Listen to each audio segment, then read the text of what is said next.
오프닝벨과 함께하고 계십니다. 이어서 장연구소에서 또 간밤의 뉴욕 증시 흐름, 또 섹터별 흐름과 또 종목별로 또 함께 살펴보도록 하겠습니다. 장유진 캐스터 함께 해주고 계시네요. 어서 오세요. 네, 안녕하세요. 캐스터 장유진입니다. 네, 간밤의 뉴욕 증시 이번엔 좀 엇갈리는 흐름을 보였습니다. 우리 함께 장연구소를 하고 있는 이 시기 동안에 단 하루도 같은 흐름을 보여준 날이 없는 것 같아요. 맞습니다. 오늘도 네. 3대 지수가 엇갈리는 모습을 보였습니다. 나스닥 지수만 홀로 상승세를 가져가는 모습을 보였는데요. 어떤 종목들 또 어떤 섹터 위주로 이런 성적을 거두게 됐는지 저희가 자세히 살펴봐야 할 것 같습니다. 네, 섹터별로 또 간밤에 또 엇갈린 흐름을 좀 많이 보였죠. 전반적으로 맵을 통해서 어떻게 또 어떤 종목들이 좋은 흐름을 가져갔는지도 한번 살펴보고 우선 섹터별로 좀 먼저 보도록 하겠습니다. 하루 동안에 어떤 일들이 있었는지 좀 자세히 좀 짚어주시죠. 네, 지금 섹터별로 보시면은 섹터로는 조금 초록불을 밝힌 섹터가 많아 보이는데 이렇게 생각을 하실 수가 있을 것 같습니다. 하지만 저희가 잠시 후에 보여드릴 맵으로 보시면 조금 큰 종목들이 초록불을 밝혀냈고 그 안에 자주색과 흑색이 정말 다양하게 섞여 있다라는 걸 확인하실 수 있을 것 같습니다. 네. 섹터별로 다시 한번 살펴보시면 지금 기초 소재랑 에너지가 1%대 넘는 탄력을 받는 모습을 보였습니다. 이어서 커뮤니케이션 서비스와 헬스케어 그리고 소비 순환재까지도 1%대 상승세를 보였습니다. 네, 의외로 지금 보면은 기술주 중심의 나스닥 지수는 좋은 흐름을 보였음에도 불구하고 네, 기술주들이 뭐 의외로 에너지주라든지 아니면 기초 소재에 비해서는 그렇게 좋은 흐름을 가져가지 못했습니다. 그 얘기는 다시 분석을 해보면 개별 종목별로 좀 엇갈렸다 이렇게 해석을 해봐도 되겠죠? 맞습니다. 네, 종목별로도 확실히 엇갈리는 모습을 많이 보였고요. 또 이따가 또 확인을 해보시겠지만 반도체 섹터는 초록불을 켰는데 그 소프트웨어나 이런 인터넷 통신 쪽에서는 또 빨간불을 켜내기도 하고 이런 모습들이 많이 보였습니다. 또 어제 보시면은 약했던 섹터에는 부동산과 유틸리티 그리고 기초 필수 소비재 섹터 가 조금 약한 모습을 보였습니다. 네, 이렇게 종목별로 엇갈리는 흐름을 보였는데 우리 장희진 캐스터가 참 센스 있는 것 같습니다. 이렇게 보라색 흐름을 보이는 섹터가 있습니다. 그래서 딱 보라색 옷을 입고 계신데요. 어떤 섹터와 어떤 종목들이 이런 엇갈리는 흐름을 보였는지 함께 맵을 통해서 좀 살펴보면 좋을 것 같습니다. 맵을 통해서 종목별로 좀 하나씩 살펴보도록 하죠. 네, 어떤 종목부터 살펴보면 좋을까요? 지금 살펴보시면 우선은 저희가 초록색을 워낙 좋아하기 때문에 그렇죠. 네, 반가운 초록색을 밝히고 있는 구글과 페이스북 먼저 살펴보도록 하겠습니다. 네, 굉장히 넓은 면적을 차지하고 있는 구글과 페이스북입니다. 구글, 물론 애플만큼은 아니지만 구글이 굉장히 또 많은 면적을 차지하고 있죠. 네, 그만큼 또 다우지수와 또 S&P를 끌고 가고 있는 종목 중에 하나인데 구글 굉장히 좋은 실적을 좋은 성적을 좀 가지고 가고 있는 것 같습니다. 어떤 흐름을 보였죠?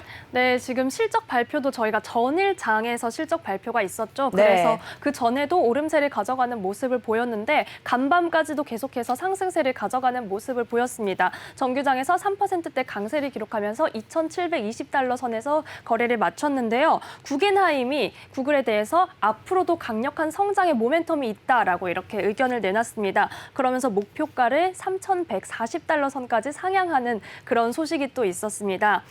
구글 같은 경우는 그리고 지금 미국에서 코로나19 관련해서 결국은 새로운 지침을 어제 검토 중이다라는 소식까지 전해드렸는데요. 백신을 접종한 사람도 실내에서 마스크를 착용해라라고 이렇게 아예 권고를 하고 나섰습니다. 이 지침이 확정이 됐고요. 그래서 여기에서 국회에서는 공화당 일부 의원들이 어떻게 그럴 수 있냐, 이건 너무 강한 조치다 이렇게 조금 반발을 하는 등 여러 가지 의견이 나오고 있는데요. 이 가운데 구글은 그 재택근무자들의 복귀 시점을 9월에서 10월로 연기를 했다라는 소식까지 함께 전해드립니다. 네, 요즘에 실적은 굉장히 좋게 나오는 데 불구하고 또 지표는 좀 엇갈리는 흐름을 보이는 것처럼 또 지금 구글 살펴봤는데 페이스북 같은 경우는 진짜 매출이 굉장히 좋게 나왔습니다. 2배 가까이 나왔다, 이런 순이익이 이런 얘기도 있는데 재미있는 게 좀 소식이 엇갈리는 소식이 있었죠. 페이스북도 한번 짚어주시죠. 맞습니다. 페이스북은 지금 2분기 순이익으로만 보면은 굉장히 뛰어난 호실적을 발표를 했습니다. 광고 수익의 주도하에 2분기 순이익이 100억 달러를 돌파했다라는 소식이 전해졌습니다.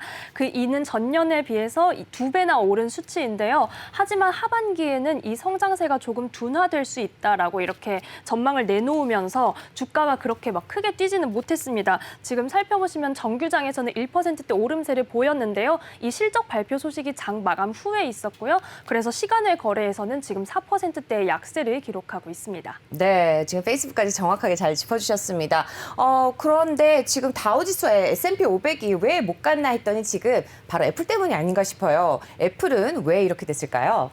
네, 지금 앞서 페이스북에 대해서 말씀을 드릴 때도 2분기에는 굉장히 좋았지만 앞으로 하반기에는 조금 아쉬울 수 있겠다. 성장률이 둔화될 수 있겠다라는 말씀을 드렸는데 네. 애플 역시 하반기에는 2분기에 비해서 그만큼 뛰어난 실적을 내지는 못할 거다. 성장률이 둔화될 수 있다라는 소식이 전해졌습니다.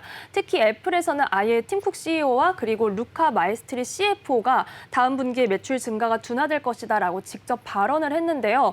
여기에는 이렇게 분석을 내놓은 이유에는 첫 번째로 덜 우호적인 외환의 영향, 그리고 아무래도 반도체 칩 부족 사태 때문에 세계적인 반도체 칩 부족 사태로 인해서 아이폰이나 아이패드의 공급에 제약이 있을 것이다. 이런 요인으로 인해서 3분기에는 우리가 2분기만큼 힘을 내기는 어려울 것 같다라는 얘기를 내놓으면서 주가가 약세를 면치 못했습니다. 어제 애플 살펴보시면 정규장에서 1%대 내림세 기록하며 144달러 선에 거래를 마쳤습니다. 네, 요즘에 CEO분들이 어떤 발언을 내놓는 것들이 주가에 굉장히 많은 영향을 미치는 것 같은데 우리 국내 증시에도 그런 이슈가 있었는데 지금 애플도 그런 이슈 때문에 좀 하락을 했네요. 지금 반도체 섹터도 좀 살펴봐야 될 것 같습니다. 그래도 반도체 섹터가 초록불을 켜고 있는데 어떤 이슈들이 있었을까요? 네, 저희가 반도체 섹터 역시 또 우리나라에도 영향을 많이 미치기 때문에 어김없이 살펴보도록 할 텐데요. 어제는 조금 빨간불을 켜냈는데 오늘은 다시 초록불을 켜내는 모습을 보였습니다. 어제 저희가 전해드릴 때 아시아 증시의 타격을 반도체 섹터가 지금까지는 선방을 해냈지만 막지 못했었다라고 네. 전해드렸는데요. 그런데 중국 관련해서 또 새로운 기사가 나오고 있더라고요. 어떤 이슈죠? 중국의 격언 중에 정부의 말을 잘 들어야 된다, 뭐 이런 말이 네. 있다고 합니다. 중국답습니다. 네. 네, 이게 왜 그러냐면 중국에서 기술 기업이나 또 사교육 시장은 규제를 하지만 그래도 중화권에서 밀어주고 있는 반도체 섹터는 힘을 계속해서 받쳐주려고 하고 있다. 그래서 실제로 중국 증시에서도 반도체 기업들은 다시 상승세를 가져가는 모습을 보였는데요. 네. 미국 증시에서도 지금 대체로 초록불을 켜낸 가운데 필라델피아 반도체 지수가 1.76% 상승했다라는 전체적인 경향까지 함께 전해드립니다. 이어서 개별적으로 종목별로도 살펴보실 텐데요. 먼저 AMD 살펴보도록 하겠습니다. AMD 이번 주에 굉장히 호실적을 발표했다라는 소식 저희가 전해드렸었는데요. 로젠블랏이 AMD에 대해서 3분기 이후에도 굉장히 긍정적인 전망이 있다라고 의견을 내놨습니다. 그리고 목표가를 135달러에서 150달러 선으로 상향을 했는데요.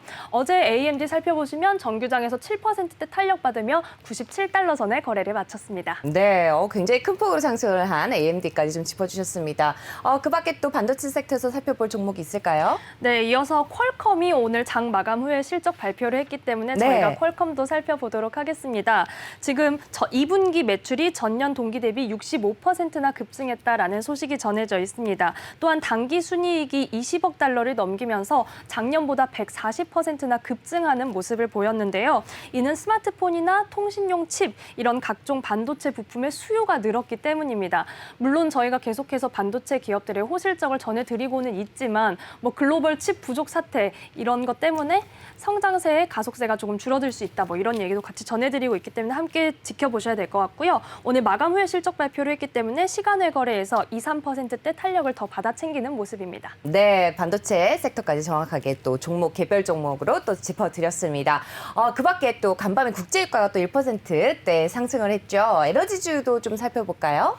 네, 지금 원유 재고가 감소했다는 소식에 에너지 섹터도 소폭 상승하는 모습을 보였는데요. 그중에서 가장 탄력이 좋았던 종목, 네. 개별 이슈가 있는 종목까지 함께 소개를 해드리겠습니다.